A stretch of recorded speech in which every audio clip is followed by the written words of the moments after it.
¿Qué tal? Bienvenidos, bienvenidas. Estamos de nuevo en Periodismo Puro y Sin Apuro con el primer programa de 2025. Hay un montón de temas sucediendo que hubieran podido ser objeto del programa, las elecciones en Venezuela, o las elecciones, no, la posesión de Maduro en Venezuela, la próxima posesión de Donald Trump, por ejemplo, pero nos vamos a enfocar específicamente en un tema que está pasando en Colombia, que además tuvo un momento detonante el 31 de diciembre, ya ustedes empezarán a entender de qué tema les hablo, y que todas las personas entendidas en este tema han dicho va a ser un tema transversal en el 2025, muy complicado y tiene que ver con la salud de los colombianos, pero también con la política y cómo esto puede incidir en la campaña a las próximas elecciones, que por supuesto este año ya se va calentando. Entonces, para hablar de este tema, yo sé que seguramente ustedes han oído en los medios convencionales a los presidentes gremiales, por supuesto a los funcionarios públicos, hablar de cifras, de lo técnico, de cómo es el cálculo de la unidad de pago por capitación, de si fue suficiente o no fue suficiente el aumento de 5,36%, a pesar de que pues la mayoría de personas del sector pedían alrededor de 16%, y no nos vamos a enfocar en este programa en ahondar en un debate que creo que ya está, digamos, ampliamente cubierto, sino que nos vamos a enfocar en lo que todos esos tecnicismos significan para el día a día de las personas que tienen alguna enfermedad, y especialmente enfermedades que requieren atención inmediata, atención urgente, atención costosa, atención que muchas de estas personas han venido teniendo y que por todas estas cosas que están sucediendo, pues están ahora teniendo de manera diferente o han dejado de tener. Para ello, en este programa tenemos la compañía de Diego Gil, que es el director ejecutivo de la Federación Colombiana de Enfermedades Raras, FECOER. Él también es paciente de una enfermedad rara y es promotor y defensor de los derechos de los pacientes con enfermedades raras y sus familias. Bienvenido, Diego, a Periodismo Puro y Sin Apuro. Muchas gracias, Claudia, por la invitación y un saludo a todas las personas que nos están viendo. Gracias. Nos acompaña también Andrea Antolines, que es sobreviviente de cáncer de mama. Dice que lleva esperando una cirugía que estaba asignada para el 15 de noviembre del año pasado, pero su EPS, que es la nueva EPS, no ha autorizado esta cirugía. Ella es abogada, es presidenta de la Fundación Dimensión Rosa, que conoce la situación de alrededor de 300 mujeres pacientes de cáncer. Ya vamos a hablar con ella. Andrea, bienvenida. Hola Claudia, muchas gracias. Gracias por la invitación. Bueno, a usted por aceptarla. Y Denis Silva, que es el vocero del Movimiento Social Pacientes Colombia, que trabaja para que la salud no sea un favor, sino un derecho fundamental. Lleva más de 20 años haciendo trabajo comunitario, es ingeniero químico, es licenciado en filosofía en letras y también es paciente crónico. Denis, bienvenido a Periodismo Puro y Sin Apuro. Hola Claudia, gracias por la invitación. Diego y Andrea, ¿cómo están? Bien, gracias. Bueno, bienvenidos, gracias a los tres. La pregunta del programa es, ¿la salud de los colombianos en muerte lenta? Diego. Sí, Claudia, definitivamente nosotros, indiscutiblemente, las personas que convivimos con este tipo de condiciones que describiste, hemos visto cómo ha evolucionado el sistema durante los últimos 30 años, por supuesto con barreras. Yo creo que muchos de los colombianos, o incluso algunos de nuestros seres queridos, hemos tenido que atravesar barreras para poder acceder a medicamentos, a tecnologías, a servicios complementarios, pero hemos visto también cómo la suma de esfuerzos de los diferentes actores del sector salud ha facilitado también el acceso a todos estos medicamentos, a los tratamientos y demás, cómo se ha logrado mejorar mucho la inequidad en el acceso a servicios de salud, por supuesto con oportunidades de mejora muy grandes, sobre todo en territorios que son dispersos y demás, personas o familias que tienen unas condiciones socioeconómicas complejas, pero ha habido una evolución que lamentablemente dio un giro, digamos, regresivo en los últimos años, ¿sí? Lamentablemente venimos atravesando unas dificultades muy, muy complejas que se están manifestando en mayores demoras en acceder a los servicios de salud, a las consultas, por supuesto, especializadas, el acceso a los medicamentos y tecnologías, la pérdida de adherencia a los tratamientos cada vez es más alta. Si tenemos casos de pacientes que han perdido esa adherencia a los tratamientos en más del 50%, con un agravante que es ese daño irreparable que se genera a sus vidas. Entonces, lamentablemente, estamos experimentando un incremento también en las denuncias, ¿sí? En las reclamaciones por el acceso a estos servicios, y esto es algo que no podemos seguir, digamos, enfrentando, ¿sí? Hay pacientes o hay condiciones de salud que, digamos, que ponen unos retos en términos del manejo y del cuidado, ¿sí? Se requiere una atención multidisciplinar, una atención integral que no se puede suspender en ningún momento, y entonces estamos abocados a una situación en donde necesitamos unas medidas urgentes, Claudia, para poder evitar poner en riesgo la vida de muchas personas. Gracias. Andrea, ¿qué responderías a esta pregunta? En muerte lenta, sí, estamos de muerte lenta. Desafortunadamente, el sistema ha venido colapsando. Yo soy sobreviviente de cáncer. Cuando a mí me diagnostican, yo gozaba de un muy buen sistema de salud. Y hace 4 años que tengo la fundación. Este año hemos venido viendo la afectación de todas las pacientes. Hoy en día, para que una paciente de cáncer sea diagnosticada y llevada al oncólogo, están transcurriendo aproximadamente 157 días, que debería ser un plazo de 8 o 15 días para llegar usted al oncólogo. Estamos de muerte lenta porque la paciente de cáncer desafortunadamente está llegando a estadios de metástasis muy rápido por la falta de el medicamento, el control, porque no, las EPS no nos están brindando el servicio. ¿Qué pasa con la salud? La salud pues es un derecho fundamental y ya ni siquiera con una tutela, con un desacato, estamos haciendo que los colombianos o que el juez haga algo para que el colombiano siga viviendo. Creo que estamos de muy muerte lenta, Claudia. Gracias, Andrea. Denis, ¿la salud de los colombianos en muerte lenta? Claudia, sí, indiscutiblemente. Yo comparo lo que está sucediendo con el sistema de salud como cuando usted se sube a un avión y sabe que ese avión se va a estrellar y que a lo mejor algunos van a sobrevivir y otros van a fallecer por 3 elementos. Uno, porque no logro entender cuándo perdimos el norte dentro del sistema de salud. El sistema de salud antes, el centro del sistema era el paciente. Dos, eso se volvió una trinchera de guerra entre el gobierno y los distintos actores, todos peleando por recursos, pero no se preocupan por el bienestar, por la vida y por la salud de los pacientes. Y 3, por la indiferencia de muchos actores. Es que se nos olvida que la salud no es ni de la derecha ni de la izquierda.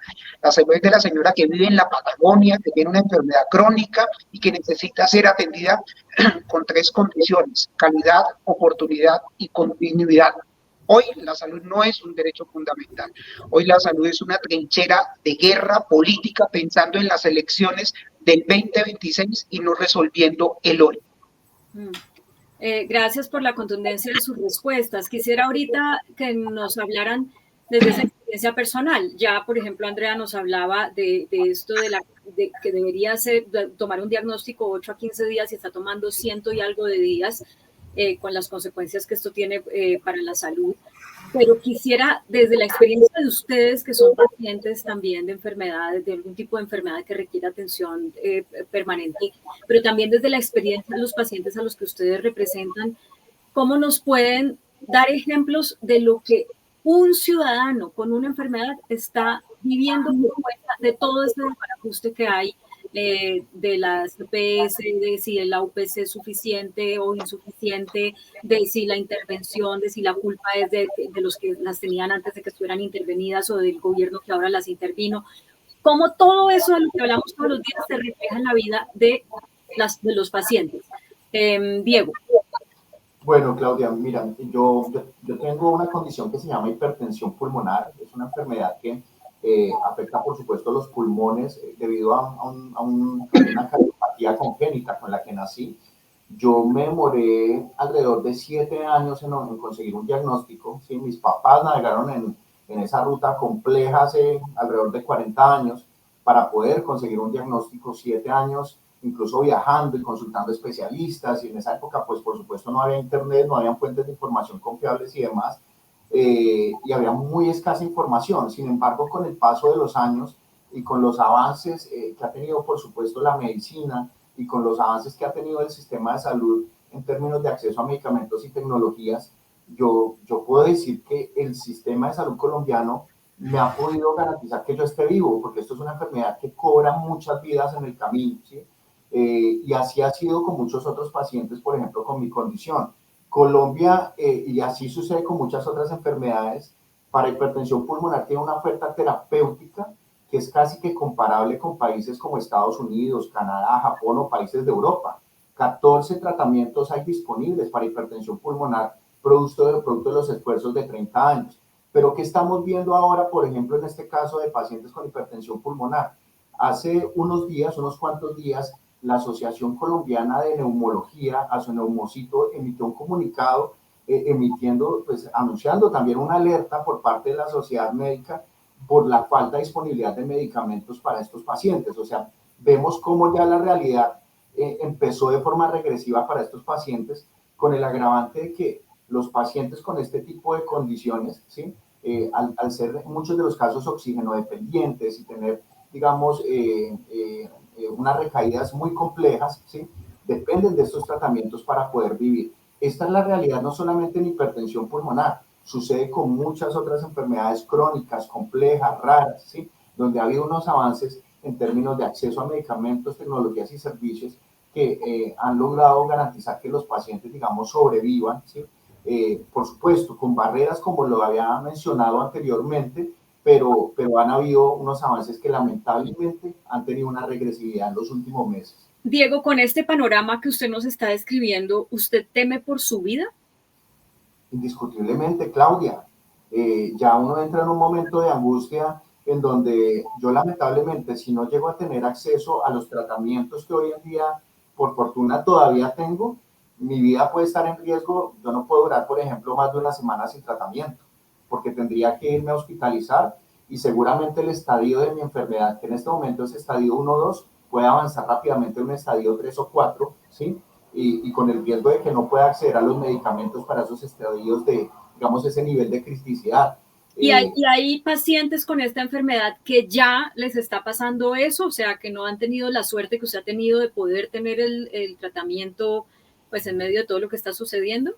Es correcto, Claudia. Nosotros constantemente estamos recibiendo requerimientos de pacientes con este tipo de condiciones pulmonares y hipertensión pulmonar que ya están teniendo dificultades y están teniendo barreras de acceder, y no solamente de una semana, de meses sin tratamiento, que tienen que estar recurrentemente yendo a hospitalizarse en espera de poder recibir el tratamiento que están necesitando.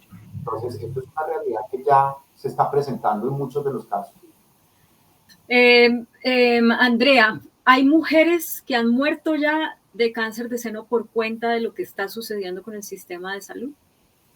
Claudia, sí, es muy triste. En este momento tengo una paciente que ya está solicitando hasta eutanasia porque en este momento ni siquiera hay médico de cuidados paliativos. Le dijeron que el 5 de enero, hasta que no hubiera un nuevo contrato con el doctor de cuidados paliativos, entonces a ella la podía ver. Se solicitó por tutela la eutanasia porque ella no aguanta sus dolores.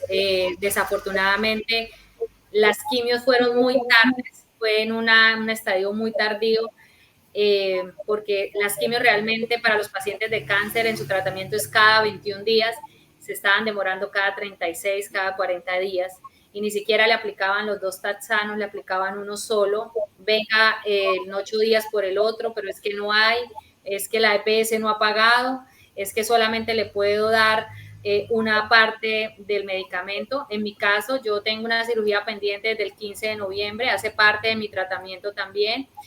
Tomo una pastilla que hace 3 meses no me la da la EPS.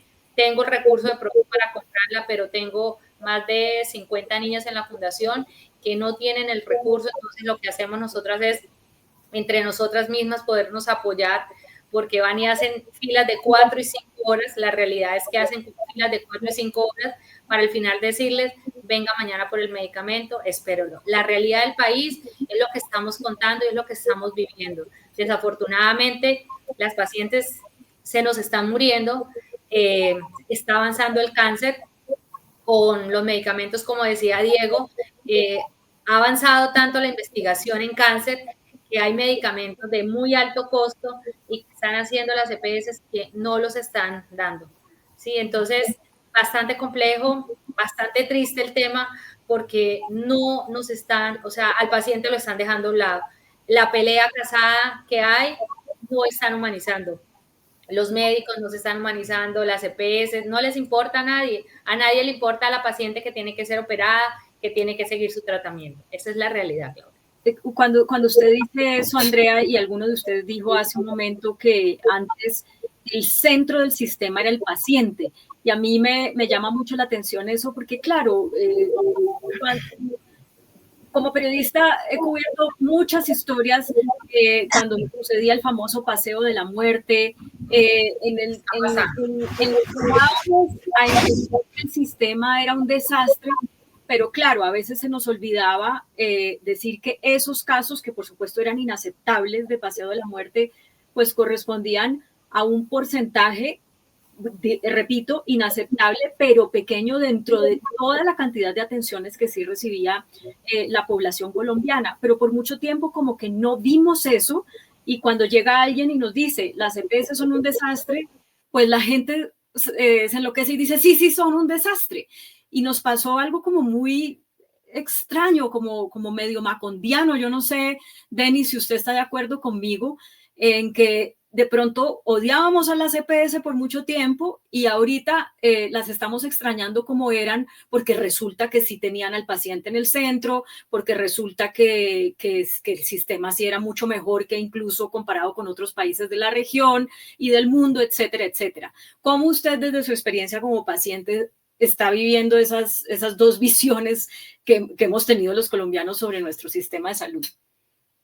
Yo creo, Claudia, que son varias cosas. Uno, las EPS nunca han sido las santas del paseo, disculpen en el término coloquial empleado. Muchas han tenido debilidades, otras han desviado recursos y otras han hecho medianamente bien la tarea y otras han cumplido. Llama la atención, voy a citar dos EPS que siempre estaban dentro del top de las buenas, Sura y Santas. Llegó este gobierno con dos premisas que eran interesantes y llamativas. Uno, Colombia, potencia mundial de la vida.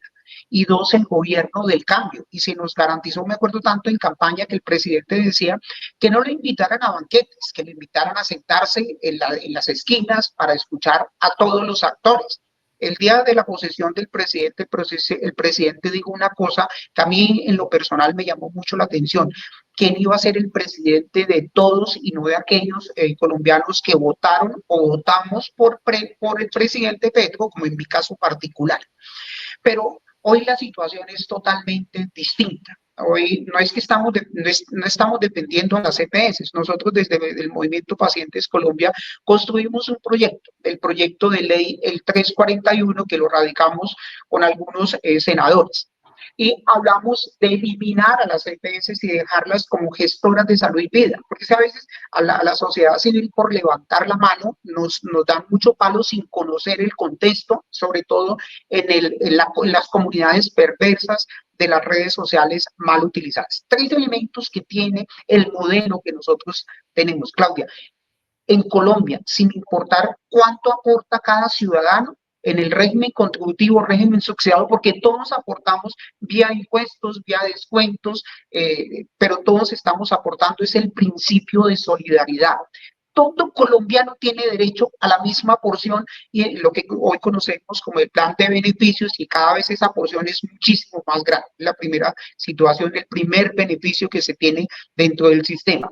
El segundo es que no hay exclusiones. Cualquier persona tiene derecho a la integralidad en la prestación de los servicios de salud. Y lo tercero, que en lo personal a mí me apasiona esto, es el tema de la igualdad. Todos somos iguales dentro del sistema de salud sin importar dónde estamos. Claro, ahora tendríamos que hablar de las inequidades. No es lo mismo vivir con cualquier enfermedad de alto costo o alto impacto social si usted está en alguna de las 5 principales ciudades del país, o si si afortunada o desafortunadamente viven en ciudades intermedias, o aquellos colombianos que viven solamente donde llega el carro de la cerveza y el político en elecciones, y después no hay ni políticos, ni puesto de salud, ni enfermera, ni médicos. Ese es uno. Dos, el número, lo que estaba acotando Diego hace un momento. Impresionante el número de dificultades, de barreras. Anteriormente teníamos dificultades, Claudia. Lo que pasa es que hoy en día las barreras son insoportables, invivibles. Y lo tercero, que es lo más grave, hoy en día los pacientes, aquellos que no conocen cómo funciona el sistema, tienen dos dilemas. Uno, comen, se alimentan, pagan arriendo y medianamente existen, o dos, compran medicamentos. Y aquellos que tienen cierta capacidad económica, recordemos que el 90% de los medicamentos que entregan las EPS no se consiguen en las farmacias de las esquinas. Así que usted puede tener plata, el paciente que está en la Patagonia puede tener cómo comprar algunos medicamentos, pero no los va a encontrar en las farmacias de la esquina. Son medicamentos que solamente se consiguen en el canal institucional. Sí, Denis, en su caso personal, ¿usted cómo ha vivido estos cambios? Cuando usted dice que ahorita las barreras son insoportables, ¿qué significa eso en su día a día como paciente o en los pacientes que usted representa a través de la asociación? Dos o tres temas. Uno, cuando usted llama a pedir la cita. Anteriormente las citas eran espaciales, pero para las personas de programas especiales, la cita era mes a mes. Hoy en día, como las EPS se están rotando constantemente de IPS, hacen convenio con alguna IPS, no le pagan y generan convenio con otra EPS, eso lleva a la dilatación en la prestación de los servicios en las citas médicas. Dos, en el suministro de los medicamentos. Paciente crónico que no tiene su medicamento como lo prescribe el médico tratante, pues su condición de vida se va a deteriorar y es una muerte lenta, paulativamente, donde usted siente que usted está perdiendo lo más importante, que es la salud. La salud no lo es todo, pero todo sin salud definitivamente es nada. Y tres, perdón, continúe, por favor. Y el último es el incremento del costo de bolsillo. Cada vez los usuarios están asumiendo más gasto de bolsillo porque pareciera que la línea de este gobierno es inducir a los pacientes a tener pólizas de medicina prepagada o paquetes de planes complementarios, con un pequeño detalle que se le olvida al gobierno. Es que ninguna póliza de medicina prepagada recibe al paciente que ya tiene una carga de enfermedad, porque ahí sí le aplican el término de la preexistencia.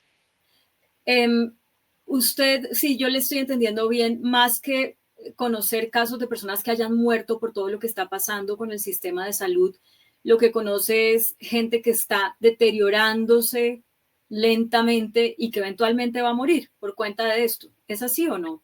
Sí, y hay algo que genera impotencia, mal genio y todo lo que usted se pueda imaginar. Cuando usted ayuda a un paciente a radicar una PQR, una queja, petición o reclamo en la Superintendencia Nacional de Salud, si es de EPS intervenida, pareciera que se engavetan, se archivan.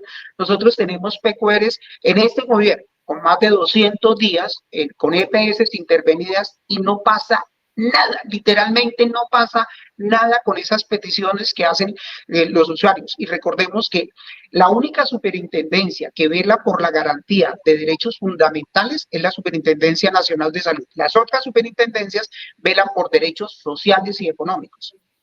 Bueno, mire, eso está bien interesante para poder, ahí sí, tener las cifras y los datos para una conversación posterior, para ver si realmente hay una discriminación en favor de las CPS intervenidas, para que no se note mucho el aumento de peticiones, quejas y reclamos, que sabemos de todas maneras que ha habido, que fue de 11% entre 23 y el 24, y en el 24 fueron intervenidas 9 EPS, si mi memoria no me falla. Voy a hacer una última ronda para hacerles una pregunta que a lo mejor es ingenua, pero quiero que ustedes, que están metidos dentro del sistema de salud desde hace tantos años, me digan si lo es o no. Uno diría, hombre, pero ¿a quién le conviene que los colombianos se enfermen, que los colombianos tengan mala salud, que los colombianos se mueran?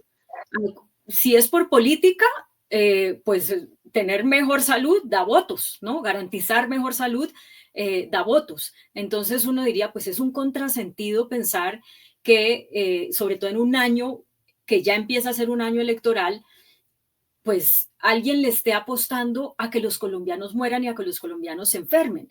Entonces debe haber alguna solución, debe haber alguna salida, debe ser que todavía no han conversado los que tienen que conversar, debe ser que todavía no hemos sido lo suficientemente creativos para ponernos de acuerdo. Pero quiero saber si soy muy ingenua y si ustedes ven alguna salida realmente posible con las posiciones que tienen cada uno de los actores, o si sencillamente esto se fue así y estamos abocados a que el 2025 va a ser un año realmente de muerte para la salud en Colombia. Diego.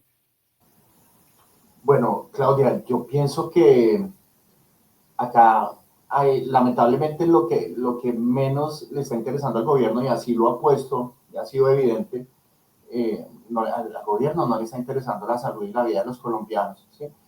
Lo digo también con conocimiento de causa porque creo que tanto Denis, me imagino Andrea también ha participado de mesas donde hemos intentado, digamos, llegar a algunos consensos, presentar muchas propuestas y demás, y no ha habido un diálogo abierto, ¿sí? O sea, no hay un interés realmente genuino de garantizar la salud y la vida de los colombianos. Aquí el interés está es en la plata, Claudia. El interés o la puja está por el manejo de los recursos con unos fines que, pues yo no podría asegurarlo, pero a lo mejor fines políticos, fines electorales, ¿sí? Esa es la interpretación que yo estoy viendo, porque cuando uno se sienta, digamos, en algunos espacios de discusión, ya sea en el Congreso de la República o con el Ejecutivo, de lo que se habla es de la puja por la plata, por los recursos. De lo que menos se habla es de la garantía del derecho fundamental a la salud, de la garantía de la vida de los colombianos, ¿sí? Entonces, eso es lamentable, ¿sí? Yo no veo acá que haya un interés genuino digamos, en garantizar estos derechos, ¿sí? Yo sí veo, y nosotros como pacientes somos, como comunidad también somos muy resilientes, a pesar de las circunstancias y de las dificultades que se han presentado en poder llegar a un diálogo abierto y unos consensos. Nosotros siempre hemos sido, o hemos tenido la esperanza de poder construir, ¿sí? Y que el camino, obviamente, o que ese rumbo pueda cambiar en algún momento, ¿sí? Yo lo que veo es que acá hay que despolitizar las discusiones, ¿sí? Y hay que adoptar unas medidas que son urgentes. El tema de que todo esto se resuelve con un proyecto de ley de reforma a la salud que debería ser aprobado, nada más alejado de la realidad, Claudia, para poder resolver la causa raíz de esta crisis o esta problemática, hay que resolver, digamos, todos estos temas financieros, y para eso no se necesita una reforma a la salud como la que plantea o promueve el gobierno. Lo que se necesita es voluntad política y se necesita una gestión, ¿sí? Para poder garantizar que los recursos no solamente sean suficientes, sino que fluyan de forma oportuna, ¿sí? Entonces, yo pienso que hay que avanzar en ese camino. No lo veo, digamos, y viendo también las declaraciones del ministro recientemente, hoy en la mañana y demás, veo que está difícil. Creo que se ha destruido también la confianza que tenían los actores o que vienen teniendo los actores en el sistema. Esa confianza, restablecerla va a ser muy complejo, ¿sí? Porque esa comunicación fragmentada, digamos que ha erosionado mucho la confianza de los actores, pero pues nosotros no perdemos la esperanza desde las organizaciones de pacientes que estos caminos conduzcan a generar unos consensos, ¿sí? Lamentablemente también el daño ya está hecho, Claudia. Yo creo que nos va a costar mucho tiempo tratar de restablecer lo que ya se ha dañado lamentablemente hasta el momento. Sí, sí, yo estoy entendiendo bien, partiendo, digamos, de lo que yo planteaba, que es a quién le va a convenir eso si tener la gente enferma no da votos, al contrario, tener la gente saludable y viva sí da votos. Lo que yo deduzco de lo que usted dice es, pareciera que quienes están ahí metidos dicen, pues sí, pero podemos correr ese riesgo porque nos da más votos tener la plata para hacer política, la plata de la salud, ¿sí? Indiscutiblemente, Claudia, es exactamente lo que acabo de exponer, ¿sí? Ese es el punto. Andrea, ¿alguna salida, un caminito que no se nos haya ocurrido, algo que nos permita ser optimistas, o el 2025 tenemos que decir ya va a ser una debacle, una mortandad, en el impacto en la mortandad de los colombianos o mortalidad de los colombianos? Bueno, Claudia, yo sigo pensando que la plata sí alcanzaría si no hubiera tantos intermediarios. Desafortunadamente, la intermediación también ha sido un declive para la salud. De muerte lenta, como iniciamos el programa, estamos cada día pues con una deuda que nos dicen todo el tiempo, con unos la política que se mete en el corazón realmente y no de las personas. No están pensando en ese paciente, no están pensando en esa persona que necesita en este momento una cirugía, que necesitan un medicamento. Nosotros nos apoyamos mucho, Pacientes Colombia, pertenezco a Pacientes Colombia con Dennis. Somos una red muy grande donde nos hemos apoyado y afortunadamente hacemos un pedacito de Colombia. O sea, créame que sin las organizaciones no existiera, el gobierno colapsara más, porque de una u otra manera, lo que decía Diego y lo que dice Denis, nosotros apoyamos a todo ese sistema y ayudamos a que el sistema sea viable para los pacientes. ¿En qué sentido? En la tutela, en el recurso, en toda esa ruta. En mi caso, la ruta oncológica que se le da a la paciente, que se le dice a la paciente que debe esperar, cuánto debe esperar, pero estamos tardando, estamos colapsados. Vuelvo y repito, es un sistema que se volvió inhumano para el humano. Mira, Claudia, yo te voy a decir algo muy sencillo y es que la salud se la está jugando la política. La salud es un juego en este momento para los colombianos, porque no es humano que una señora que sufre del corazón, de cáncer, tenga que sentarse 4 y 5 horas en una sala de urgencia esperando ser atendida. Pasa como tuve una paciente el otro día que la operaron, al tercer día necesitaba ir a hacerse la curación y ¿qué le dijo la clínica? Ya no tenemos, aquí ya no tenemos contrato con ustedes, vaya y hágase la curación en una droguería. Esas son las respuestas que estamos obteniendo del sistema. Esas son las rotaciones que se están dando. Entonces me llaman para una cita y a los 2 días me dan la cita. ¿Qué le están diciendo al juez? Yo pongo la tutela y le digo, señor juez, necesito que la EPS me apruebe la cirugía. Me hacen todo el protocolo de cirugía y llaman al juez y le dicen, señor juez, ¿ya le aprobaron la cirugía a la doctora Andrea Antolínez? Me llaman a mí y me dicen, sí, ya le aprobó, ya, claro, ya me aprobaron la tutela. Y voy a la EPS y voy a la clínica y me dicen, no, en este momento no hay sistema. No tenemos recursos, no nos han pagado, espérese nuevamente. Y ahí empieza el juego nuevamente de voy a tenerle que decir al juez a través de un sistema, ¿sí? A través de, se me va ahorita la palabra, de... La justicia, pues, de otra tutela. De otra tutela, entonces vuelvo y entonces empieza otra vez el juego, entonces ya no voy a esperar 2 meses, 6 meses, 7 meses, ¿cuánto más?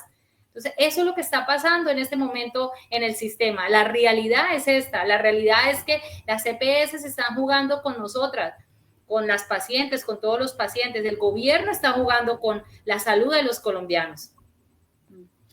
Denis, la última intervención del programa, algo que hacer que sea realmente viable, entendiendo pues que las posturas son inamovibles, es que llevamos 1 año y medio oyendo lo mismo y nadie se mueve de su centímetro cuadrado, ni en el Congreso, los congresistas de diferentes partidos, ni en el gobierno, ni la CPE, pues ni ninguno de los actores realmente se mueve de donde inició la discusión, por lo menos así lo veo yo. Pero ustedes que están ahí, que conocen el sistema mucho mejor que yo, ¿ven alguna salida o el 2025 va a ser la muerte, digamos, ya definitiva del sistema de salud de Colombia? Yo creo que sí hay salidas. La primera es si el presidente Petro volviera a sus inicios y pusiera al ciudadano, a la persona, al paciente dentro del centro. 2, si tuviéramos un ministro de salud que pueda convocar, que pueda unir a todos los actores del sistema. 3, si se garantizara la participación como está en la ley estatutaria 1751. Cuarto, si la Corte Constitucional no siguiera en el silencio que está. Nosotros necesitamos definitivamente con carácter urgente, pero así, prioritario, el pronunciamiento de la Corte Constitucional frente a la crisis humanitaria que vivimos hoy. Quinto, si todos los actores, y entre ellos los pacientes, le jugáramos limpio al sistema. Claudia, ¿sabe usted cuánto aporta el Estado colombiano por cada ciudadano al día? Cerca de 4.300 pesos. ¿Sabe cuánto vale un plan de internet con cualquiera de los operadores y televisión? La gente paga cerca de 4.000 pesos al día y muchos no quieren aportar al sistema también para salir de la crisis. Hay que jugarle limpio al sistema, tener hábitos de vida saludables, ser adherente a los tratamientos y todo eso. Y para mí el sexto elemento es desarmar la salud. Es que hoy estamos en una trinchera de guerra. Parece que si nos parece grave lo que está pasando en Ucrania, en Rusia, en Israel y en Gaza, lo que vivimos los colombianos con el tema de salud va a ser de proporciones totalmente muchísimo más grandes si todos los actores, incluyendo la sociedad civil, no cedemos. El gobierno, hoy el ministro de Salud, yo quedé pues más defraudado de lo que ya estoy cuando dijo dos cosas. Uno es que yo no voy a renunciar, y el tema no es si renuncia o no renuncia, eso no es relevante. Lo importante es cambiar la postura y pensamos que iba a llegar con una postura de diálogo, de concertación, de liderazgo, y fue todo lo contrario, llegó más violento de lo que ha sido, más radical de lo que es que yo soy un puentista de pura sangre. Recordemos que los honorarios de los altos dignatarios del Estado no los paga un grupo político, los pagamos todos los ciudadanos. Y ese no es el ministro que nosotros necesitamos. Nosotros necesitamos a alguien que definitivamente le duela la salud. Y hoy nosotros tenemos un gobierno, y quiero cerrar con esto, tenemos un gobierno que tiene omisión de socorro frente al drama humanitario que estamos viviendo. Hoy hay 16 millones de colombianos que tienen o tienen carga de enfermedad y el 30% de la población es adulta mayor. Cada vez se requieren más recursos y definitivamente despolitizar. Tú preguntabas a quién le interesa que los pacientes mueran o vivan. El tema de la salud es la tercera causa que más votos puede generar. Y politizar, armar la salud como está hoy en día, es un negocio para los políticos con miras a las elecciones del 2026. Bueno, y esa es una de las grandes incógnitas que se han planteado a inicios de este año. ¿A quién le van a cobrar los colombianos lo que están viviendo en su salud, en el deterioro de su salud, en el deterioro de la salud de sus seres queridos? ¿Lo van a cobrar en materia electoral? ¿A quién? Y eso es lo que, bueno, seguramente las encuestas irán mostrando en el transcurso del año. Quiero cerrar con un dato a propósito de algo que usted decía, Denis, que me parece muy clave, que es que los usuarios del sistema le juguemos limpio a la salud. Tenemos dinero para pagar el plan de celular, como usted decía, pero resulta que hay gente que teniendo esa posibilidad de pagar la afiliación al régimen contributivo está en el régimen subsidiado. Este sistema, cuando se creó hace alrededor de 30 años, 32 años, fue un sistema que se creó pensando que era sostenible en la medida en que fueran más personas en el régimen contributivo que en el régimen subsidiado. Pero ¿cómo estamos hoy? 51% de los afiliados están en el régimen subsidiado, 44, casi 45% están en el régimen contributivo. Dirán, no, pero eso no es mucho, son 6 punticos de diferencia. Bueno, pues esos 6 punticos de diferencia cuentan a la hora de los recursos que necesita el sistema para garantizar lo que este sistema nos da a los colombianos, que es una salud pues de muy, como decía Diego al principio, de muy alta calidad, que se compara con países desarrollados y que a pesar, con este dato sí que voy a cerrar, de que si nos comparamos con los países de la OCDE, que es una organización en la que estamos, pues tenemos más número de muertes que se podrían prevenir, tenemos menos médicos por cada 1.000 habitantes, tenemos menos camas de hospitalización por cada 1.000 habitantes que el promedio de los países de la OCDE, pues también es cierto que únicamente el 1,3% de los colombianos califica su salud como mala o muy mala. Es decir, a pesar de que tenemos menos médicos, menos camas hospitalarias, de que tenemos más muertes que se podrían prevenir, estamos recibiendo una salud que deja satisfecha a la mayoría de la población. Y eso es algo que de pronto a veces es impopular decirlo, porque cada drama humano es un drama pues que todos deberíamos sensibilizarnos con él, pero no corresponde a los porcentajes mayoritarios de lo que pasa en el sistema o de lo que pasaba en el sistema de salud de Colombia. Así que con este comentario termino. Muchísimas gracias a los tres, a Diego, a Andrea, a Denis, por acompañarme en este primer programa del año. Pues lamento que no podamos cerrar con un mensaje optimista, pero creo que lo que ha dicho Denis al final, esos 4 o 5 factores, son un camino, una ruta en la que se evidencia que todos tenemos un rol que jugar para evitar la debacle que todo el mundo está pronosticando. Muchísimas gracias por acompañarme en Periodismo Puro y Sin Apuro. Gracias. Gracias. Vale, y a ustedes también, gracias por ver este programa. Envíenme sus comentarios, sus preguntas, sus críticas y recuerden suscribirse. El canal de YouTube es Claudia Palacios Oficial. Este programa sale quincenalmente los domingos y bueno, está todo el menú de los otros contenidos que publico en comunicación asertiva, en equidad de género, para que se suscriban y me sigan y tengamos estas conversaciones y estas reflexiones en el 2025. ¿Nos vemos o qué? Chao, chao.